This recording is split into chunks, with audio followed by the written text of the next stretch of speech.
இப்ப உங்களை ஒரு பெண் பார்க்கிறார் அப்படின்னு சொன்னா முதல்ல அவள் நல்லவளா அப்படின்னு முதல்ல முடிவு பண்ணுங்க. நீங்க அந்த இடத்துல இல்லாம உங்களை விட நல்ல ஒரு தரமான ஒரு இருந்திருந்தால் உங்களை விட அந்த பெண் அவளை தான் பார்த்திருப்பார். அவனை விட இன்னொருத்த கொஞ்சம் நல்லா இருந்திருந்தா அவனை தான் நாங்க பார்த்திருப்பார்.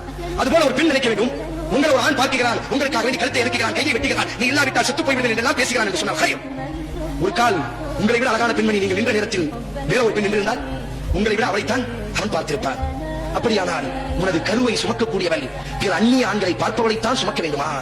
உனது தலைமுறையை சுமக்க வேண்டியவன் உன்னை பார்த்த உனது காதலி என் பிறரை பார்த்திருக்க மாட்டாளா? அவள் பிறரை பார்ப்பாள் என்பதனுடைய அடையாளத்தை உன்னை அவள் பார்த்திருக்கிறாள், உன்னை அவள் ரசித்திருக்கிறாள். காரணம் அவள் ஒழுக்கமுடையவராக இருந்தால், அல்லாஹ்வினுடைய மார்க்கத்தை பின்பற்றுபவராக இருந்தால், அல் குர்ஆனில் அல்லாஹ் பதிவு செய்கிறார், இறை நம்பிக்கையாளரான பெண்களே உங்களுடைய பார்வையை தாழ்த்துங்கள் என்பதாக.